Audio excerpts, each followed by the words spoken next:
Welcome to Promo Insiders, the ASI media podcast that covers the topics that matter most to the promotional products industry.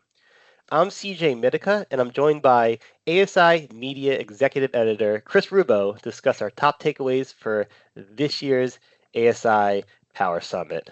So, Chris, the good news is that we survived the Power Summit. The bad news is I know that you've been under the weather since you've been back, though. So I think it's your fault because you have a couple of virus incubators living in your house. Yes, yeah, three of them, in fact, otherwise known as children, and one of them came home with something on Thursday, so we're all kind of working through that. But I'm good. The coffee's kicked in. I'm ready to go. Fantastic. Well, Yeah. I'm glad you're doing better. It was also your first Power Summit. I've been to three now, but it was your first experience. So tell me, just like how was the experience for your first time?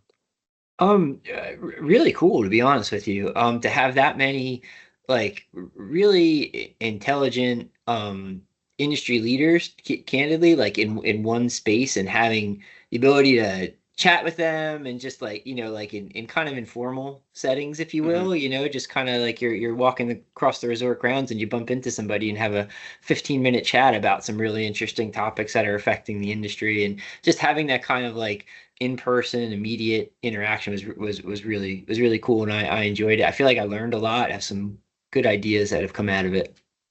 Great. Yeah, and then I take away a lot of the same benefits.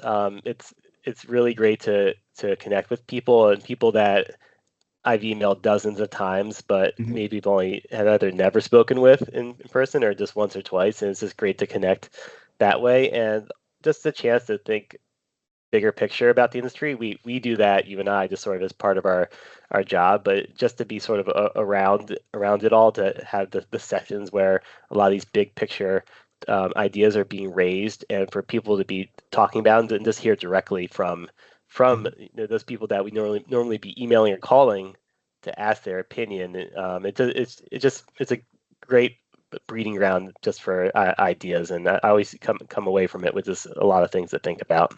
Yeah, same. I think you said it a lot better than I did. Well, so that's part of what we're doing here today with our Promo Insiders episode. So we know that not everyone has the chance to go to the Power Summit, though of course we would love for you to register. And of course the website www.asipowersummit.com. You get your chance to register for next year. Um, thi- this year's Power Summit took place in the Rancho Bernardo Inn in San Diego. Weather was great, great sessions, and so we're aiming in this episode to deliver just our top takeaways from the Power Summit, and to tell y'all, our audience, what are the things that we were thinking about. And so we have five big takeaways, and we'll go through them. We'll discuss each one, and Chris and I will share our thoughts. Chris, are you ready to go? Ready as I'm gonna be. Thank you. All right. So number one, I mean, this is a big one. I don't, and I'm not going to undersell this. The promo industry stands on the precipice of radical change, Mhm. and I know that's like it sounds very like really like I'm really pulling a lot here just to make that statement, but I honestly believe it's true. And I'll let you speak, Chris, about this, but just very briefly, for me, the thing that impressed on me the most, um, at the sessions and coming away from the ASI Power Summit, was just the influence of digital technology and the Mhm. accelerating pace of change, Mhm. and things that we take for granted now in terms of how the industry operates. I'm fully prepared for things to be completely different in just a couple years' time, and Mhm. I think there's so many promised revolutions that are seem to be on the horizon, that it's really just the industry is at like a key juncture. Mhm. I feel like, and it's gonna be fascinating to see where it turns. And I can talk more about AI and how that's going to be a key part of it. But it just seems there's just so much like promise and possibility that I left the Power Summit with this year.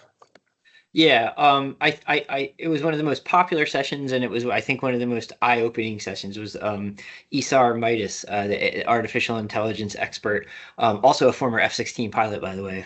Wow, talk Oh. about feeling being accomplished. But anyway, he really did hammer home some of these dramatic changes that are coming on the way with AI, and of course, they're not just going to impact the promotion and products industry. They're gonna impact, commerce, the economy, business, across industries, and as a result, impact promo as well. And some of the things that he hit on that I think really captured the attention of audiences, it certainly got mine, is that AI is already almost at a point where it's truly mirroring, and we'll get better at this, like advanced cognitive functioning of a human being, meaning, putting that in English, it can perform like creative tasks. There's these Yeah. AI agents that he referred to, right? It was just in the news yesterday, actually, Microsoft's advancements with some of their AI agents, where they can do more than just aggregate information and summarize things in an intelligent way. They can literally almost build the way a creative marketer might build a campaign, or something like that. And it's is that in widespread use yet? Is it perfected? No. But is that technology being developed and potentially coming to the marketplace very soon? Yes, it is.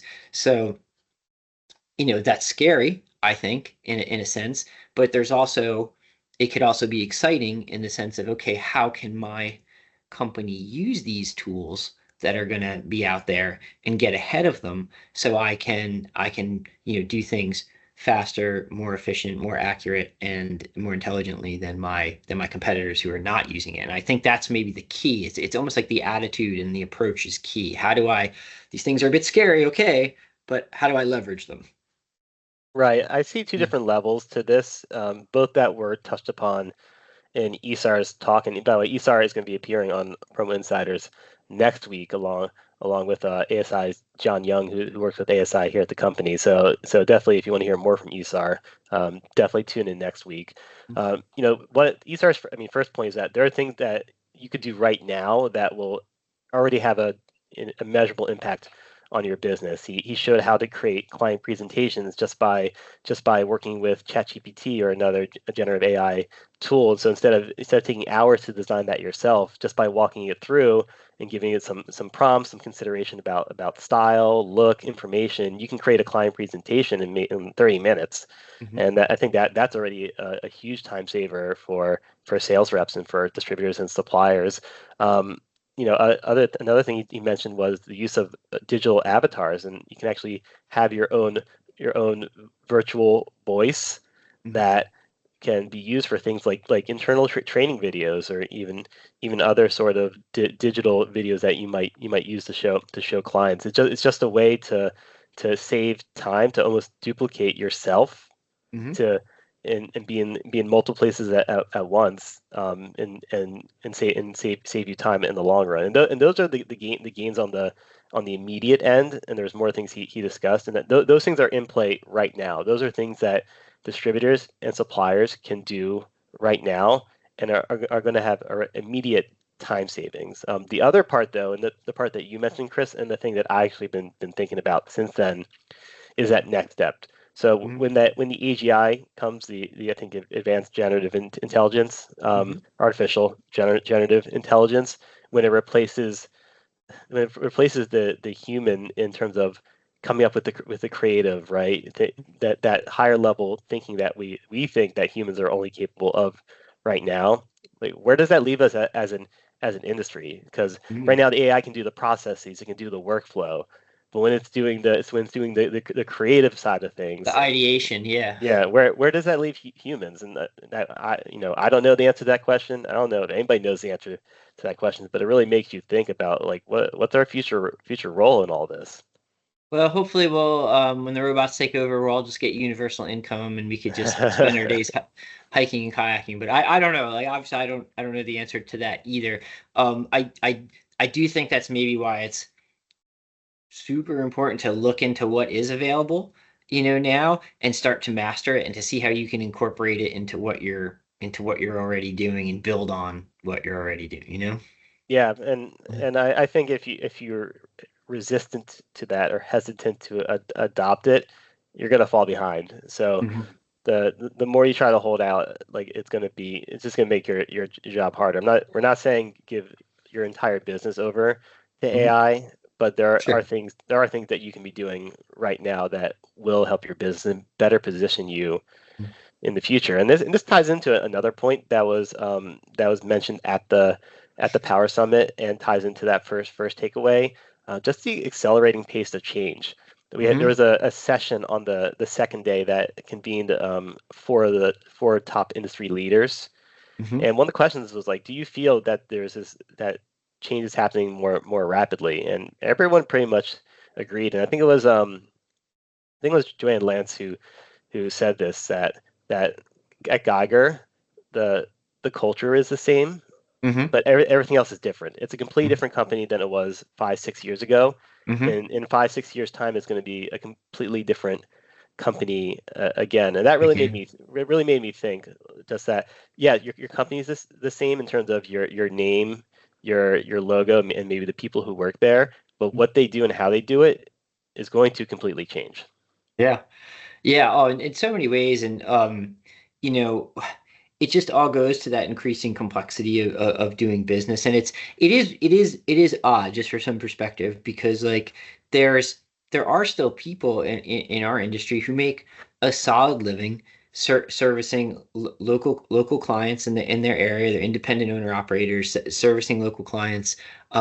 Maybe in instances still sending orders in by fax, things like that, and are making a living doing that. So that is existing at the same time that you have large companies in our industry increasingly doing business internationally with global clients that require reams, digital reams of data on everything from a product's sustainability composition to supply chain transparency. They want to know things were made responsibly and that people weren't put at risk. They need brand management services in multiple countries. They need assurances on cybersecurity infrastructure to make sure that when you tie in with their system for merch ordering, that you're not going to compromise, their systems in some kind of cyber breach. So it's a really interesting time in that we still have what we might call the traditional still going on, but then we have these companies increasingly entering these more complex areas of business. And what I've noticed, at least in talking to distributors, is that that level of complexity is making its way down, so to speak, Mhm. down the revenue chain. So meaning like what we might call mid or large or mid-sized distributors now are providing more in the realm of e-commerce fulfillment, more digital solutions, more on traceability, things that you might have only thought like the extra large were doing at one point. So it's all part of this growing complexity or sophistication that some distributors might say, well, I'm not totally seeing that yet, but it's coming, it's making its way. And there is, I think, going to have to be um, an adaptation as the market continues to trend that way. Yeah, and in fact, that's the second takeaway that we wanted to leave our audience with today. Is the fact that just to run a promo business or any business really, it is becoming increasingly complex, and for many of the reasons that you stated, just doing business internationally and sort of all the nuances of doing that, data security, digital adoption. These are not these are not easy things to do. Mhm. There's a reason that companies are doing it though, because it's just becoming like table stakes and to be able to compete Mhm. in many regards. And I walked away from the conference just sort of with my head spinning. It's like, how do y'all balance all these things? Like Mhm.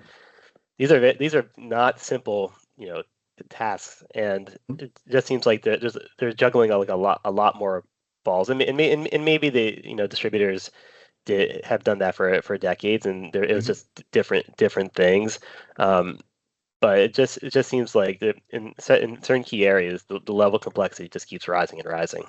Yeah, and candidly, I'd even make the argument. I think we always had somewhat of a complex business because we're in customization, right? Yeah, Like that's it's not true. like we're not taking a pre-made product and just saying, hey, here's our product. Do you like it? Buy it. We're taking things and we're customizing it to specifications on the spot.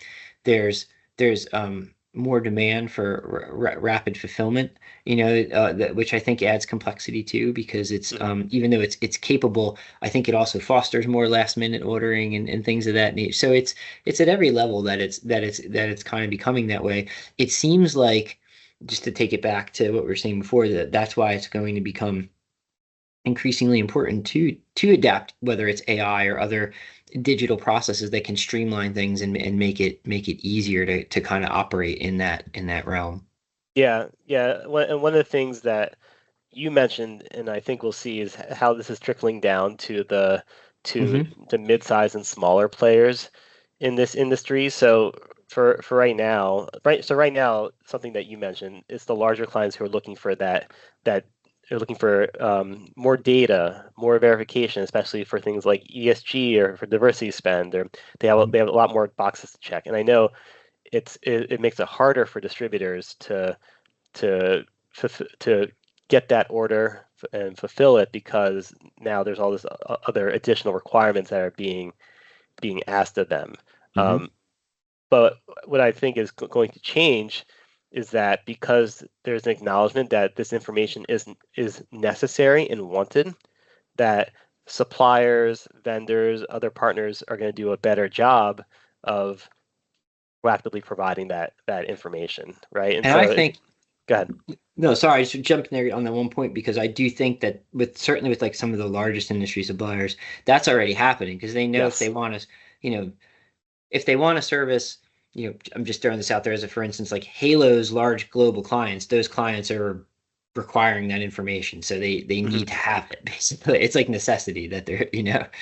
Right. Yeah. So, Yeah. but I think the hope and where I think this is going to progress to is that if this information is already just furnished and out there, Mhm. you don't if you're a distributor, you don't need a team of people wrangling all this information together. It's just going to be just more accessible that these smaller distributors can grab it and provide it to their clients. And digital technology is gonna power that change too, and make things more accessible and hopefully decrease some of the complexity, right? Mhm. And just make it streamlined for everybody. Now, with things like cybersecurity, I think I think the stakes keep rising because it is really important. In fact, we did a pre-event survey for the Power Summit. We asked attendees like, hey, like in 3 to 5 years, like what do you think is the biggest threat to your business?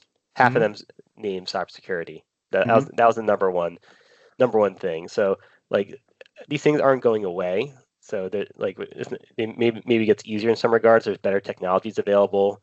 There's more options to choose from, but they're not going away, and because I Mhm. think they're important to both the health of your business and the customers you're working with. Yeah. Yeah. Great points. All right, so let's move to our third takeaway. This one, so the age of mega deals has begun, and we specifically mentioned this in terms of what was a key session at the Power Summit, and that was Frank Myers, CEO of SNS Activewear, taking the stage to discuss the major merger that acquisition that happened with Mhm. SNS and Alpha Broder. So, Chris, this is something obviously you've been covering this, both the deal itself and just sort of the trend of consolidation in the Mhm. industry. So what did you take away from that talk, and where do you think things are with consolidation is it's reflected through the perspective of this deal between Yeah. SNS and Alpha Broder?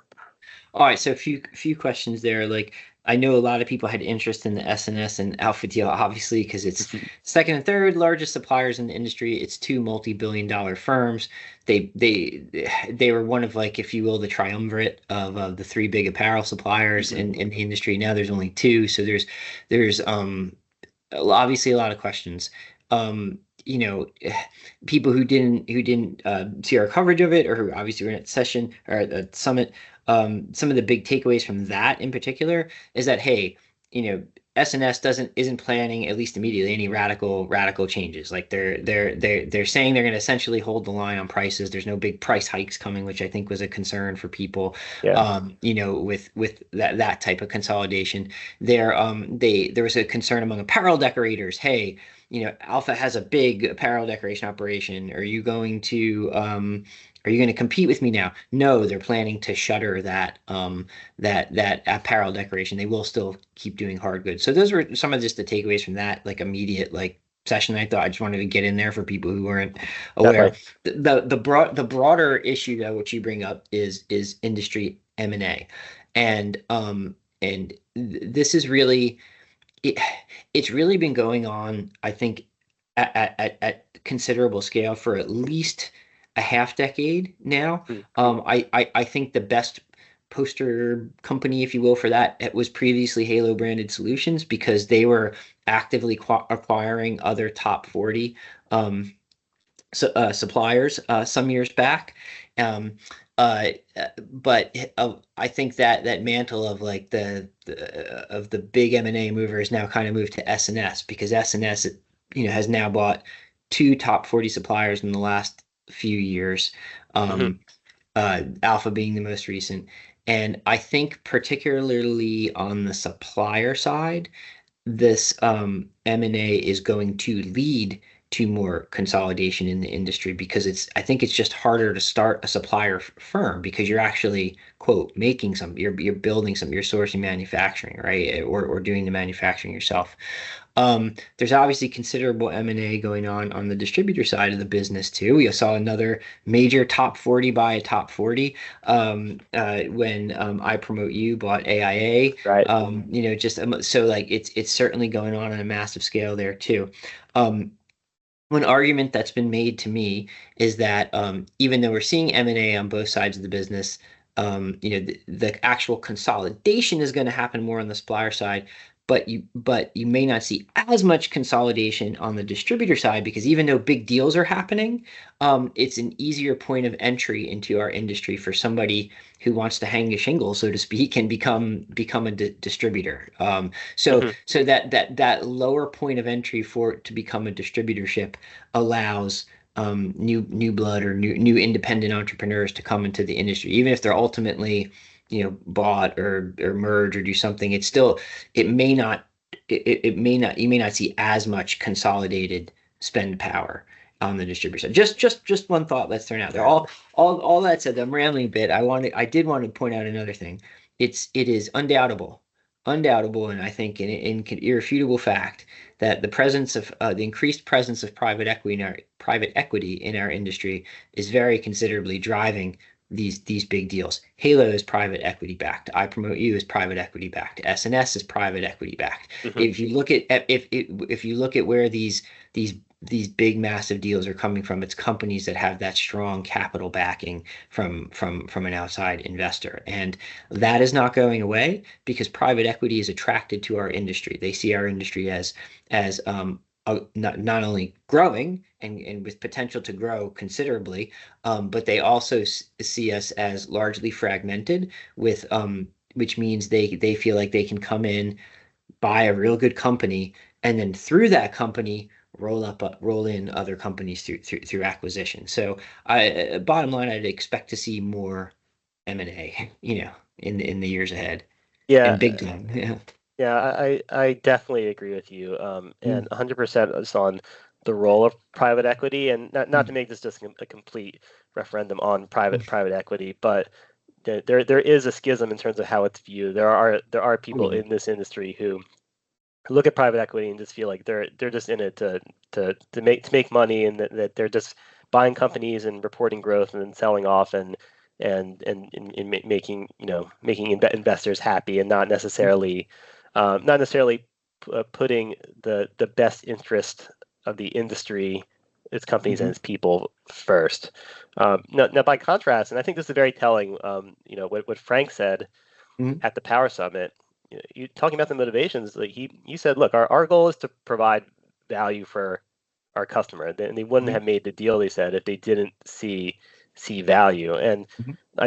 I definitely see it from their side of it and private equity side, where they feel, hey, like we can combine forces, we can bring scale and efficiency, and we're going to produce good results that are going to make our customers, the distributors we work with, happy and more Mm-hmm. successful. And if you ask a distributor who's backed by private equity, they would say the same thing. Like we're advancing in ways that are going to benefit our Mm-hmm. customer, and that's the private equity argument. Obviously, there's others who see it differently. Mm-hmm. Um, Regardless of how you feel about it, as you said, it's not going away. There's going to be more deals. There's going to be more, definitely, private equity backed Mm-hmm. deals, and the difference between now and in 20, 30, 40 years ago is that there were deals happening between top 40 companies, Sure. but those companies were just smaller in size. And as more deals happen and more companies combine, you're just getting companies of larger and larger size, Mm-hmm. you know, joining forces, and that just aggregates more spend and more money in these larger entities. That's how consolidation works. Yeah. It's a fact of our industry, whether you think it's for better or for worse. Yeah, I think that's a good sum up, and I think it is good to note the varying views on private equity because there are, as you say, PE proponents who are going to say, listen, like they're going to come in, they're going to they have every intention for us to succeed because they've invested in us. They're going to hook us up with experts in this and experts in that are going to they're going to help us perform better and scale quicker and be better for our clients. If we say as a supplier can be better for our distributors, we empower our distributors to go out and sell more, et cetera. So rising tide kind of lifts all ships, that cliche, if you will. And of course, the contrary view of that is, hey, these are people who don't have, other than their immediate investment, a long-term interest potentially in the industry. And I'm not saying that's the case with any of the private Sure. equity backers, the companies I mentioned. I'm not saying that at all. But that this is a contrarian view that is certainly exists. We'd be silly not to mention it. Is that, hey, these people don't have a long-term interest. They are looking to make money, and if their investment's not going the way they plan, there's maybe not a real hesitancy to do things like, hey, do we alter like certain long-standing industry business models, like the supplier distributor Mhm. chain of sale and things like that. So that's concerns that exist out there. So I think it's fair to say. Yeah, and something you said, I guess, and the point I guess I want to conclude on for this takeaway is that despite all the hand wringing about this trend, Mhm. there are still thousands of small businesses in this industry who are Mhm. serving local clients. And yes, um, maybe the industry is becoming less fragmented and more Mhm. consolidated, at least at the very top. But um, it's not just going to be two or three options, and here are the only people that you can buy from, Mhm. whether you're a distributor servicing an end buyer or a supplier working with a distributor. There's going to be a vast network of Mhm. options of varying sizes, and that's not going away anytime Yeah, soon. fair point. Okay, let's go to our fourth takeaway, and this one: our political differences aren't as great as we think, and this is rooted, and by the way, very timely, rooted in the session, the keynote that was given by Will Hurd, Mhm. former Republican congressman, and sorry, Mhm. Donna Brazil, who's a leading Democratic strategist and has been the interim party chair a couple times. But their report was amazing. It was so refreshing to see people from different sides of the political aisle on stage who agreed and shared like-minded viewpoints and wanted what's best for our country.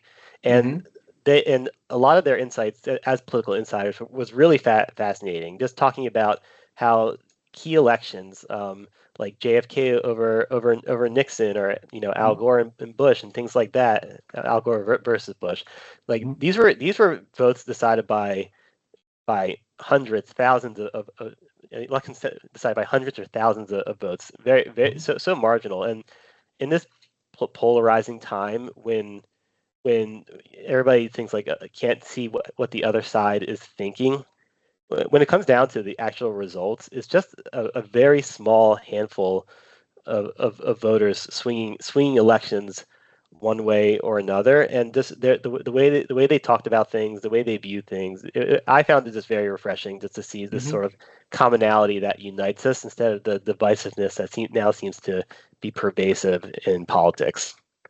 Yeah, yes, I think in many ways you could call it an inspiration session as much as it was an Sure, informative it's a great session way to put it. Yeah, for that reason. Donna said a phrase that stuck with me. I'm probably not going to quote her exactly right, but she said, we are all one people. Like we don't necessarily think of hmm ourselves as that because we're such a diverse country, but we are all one people. We're all Americans, and we all at the end of the day do want to have a strong country and for our kids to grow up safe and to have a future and that's I thought that was a really great takeaway.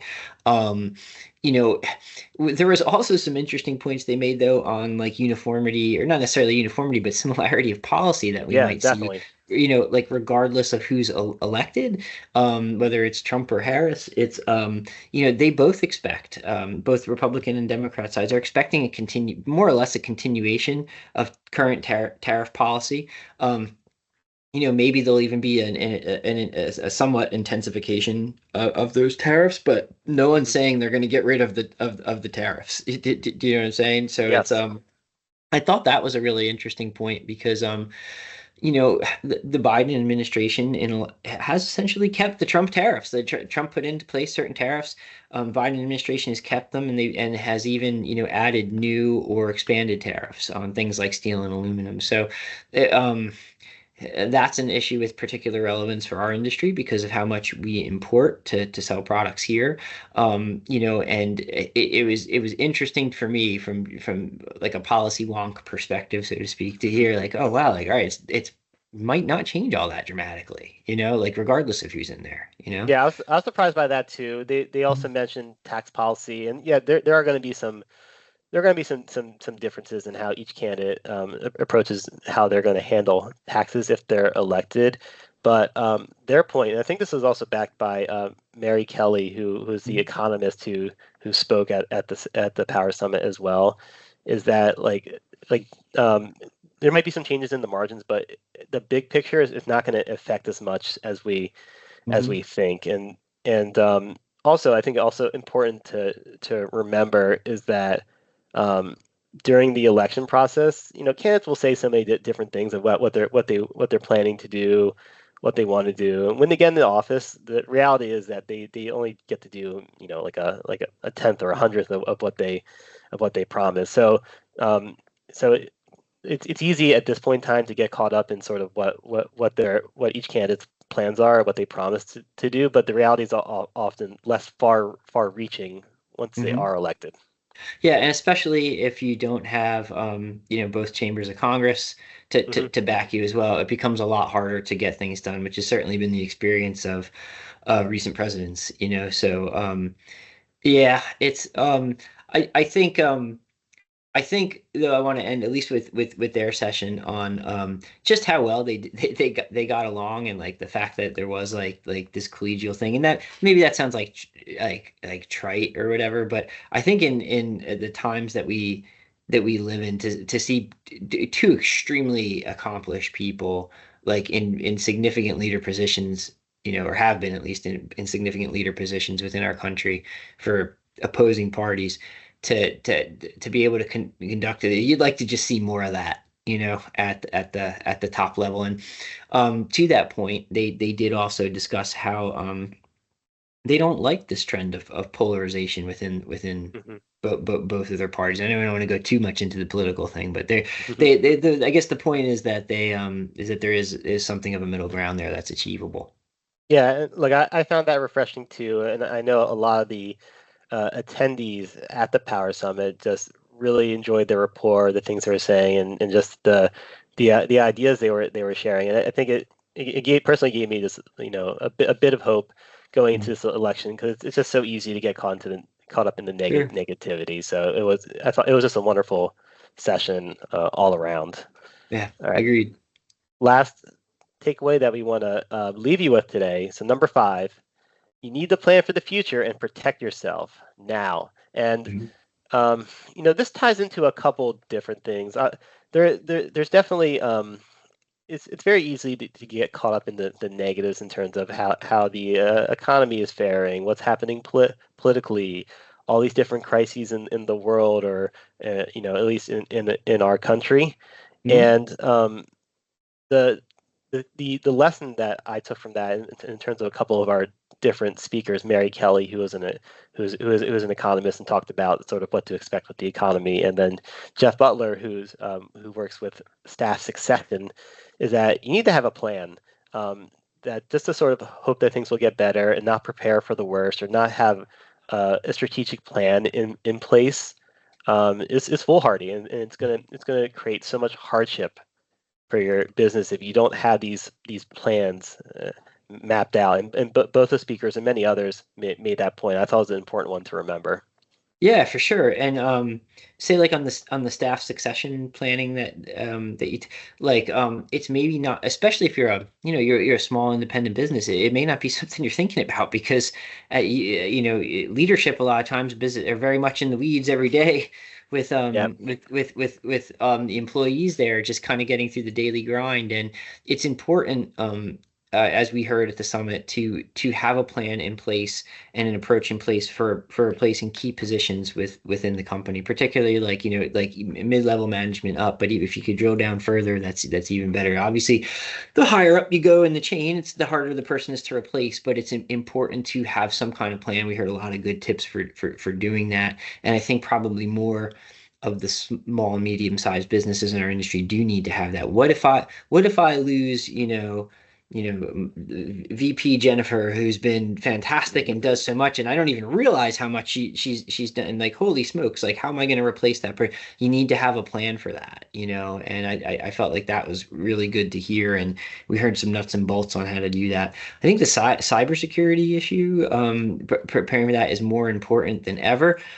Surveying that we did prior to the summit showed that it's such a massive concern yeah, for all companies because it literally can put you out of business potentially, especially if you're a smaller business. A breach can put you out of business. So taking those steps where, hey, even if you don't have you're a smaller company, you don't have a huge IT and department infrastructure, whatever you want to call it. There are providers out there that that you can seek for help, advice, and then nuts and bolts protection. And you need to take that step. You can't just wing it anymore and hope it goes right. And then beyond that actual physical infrastructure that you're putting in place on cybersecurity, it is important to have routine training for your employees because you could have the greatest system in the world, but if one employee is just haphazardly and absentmindedly clicks on an email that activates a ransomware, it's going to cripple your system. So you need to educate people on how these scams are evolving so they can catch them, before they click, so to speak. yeah. Cybersecurity is something that came up.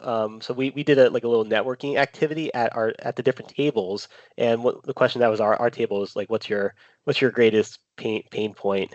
And cybersecurity was like the first thing that came up, and the point that I took from that is that business just can't assume, oh, it won't happen to Hmm. me, right? Because there's hundreds of thousands of businesses. Everyone is Hmm. a target, unfortunately, and um, you need to have a plan in place and the requisite training, right, to make sure that you are protected. And there's just countless examples, whether it's cybersecurity or if you look at just our natural disasters recently, just to not have any sort of plan in place is just asking for trouble because you hope for the best, but you plan for the Hmm. worst. And something that Mary said that also resonated with me, um, and I know something that's common with a lot of business owners is that they'll say, "Oh yeah, the plan's up here, right? It's in Yeah. my head." And she Yeah. said, "If it's not written out, it's not a It's plan." not a plan. Yeah. Yeah. Very good point. Yeah, so um, like we're not being doomsayers here. Like obviously, there's a lot that's going on in the world that we can find troubling or Hmm. concerning. But the point is, as business leaders, like you try to map out like where you want to go, but you Hmm. need to make sure that your company, your people, are protected adequately so that you can ensure their best success. Yeah, great stuff. So, just final thoughts, Chris, about the Power Summit. Anything else moving forward? Yeah, my final thought is if you're going to host a panel as I did, and you're going to put your headshot on there, but you've since grown a mustache since you last had a headshot, update your headshot. I'm only half kidding because people came up to me and said, "Are you like the imposter inspector, Chris Russo? Like, who are you?" But no, yeah. I guess my big takeaway is that uh, we're still not that far removed from COVID and everything. And even though sometimes, in some ways, it feels far back, we're still only a year and a half, 2 years out from that madness. And I continue to see the value of like these in-person events of the type that we host, where you have so many people converged on a single spot, where so many ideas and relationships can be fostered and exchanged and everything like that. It just seems like a worthwhile use of your time, and I'm glad that I got to participate in it at the summit because I saw the value of it firsthand. Great. Well, we're glad to have you this year. Not because I needed a partner in crime to help write all these articles by Yeah. myself. But no, I agree with your sentiments. It's just great to have that sort of collective mind share Mhm. together, because it's just all these different conversations. It just gives you things to think about. As you leave and move on and go about your business. And so I really enjoyed that. And I meant what I said at the beginning. Like I do think our industry is really at the precipice of something that's going to be new and novel. And on one hand, like that unknown. Mhm. There's that fear, like, well, where is this going to go? But at the same point, it's really exciting. Like, Mhm. and I can't recall another point in time recently where I felt that way. And there's going to be great opportunity and really exciting developments that are ahead of us if we embrace it and look for the best versions of those opportunities. Yeah, well said. Bottom line, merch isn't going away. It's No, you it's want to make not. sure that you're evolving with it.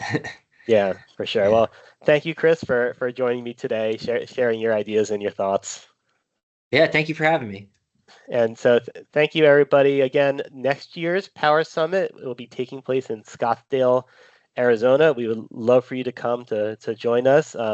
ASIpowersummit.com is the website. You can always reach out to Chris or I if you're looking for more information, and we'd be happy to give it to you. So thanks again for listening. Thanks again for watching. Have a great rest of your week.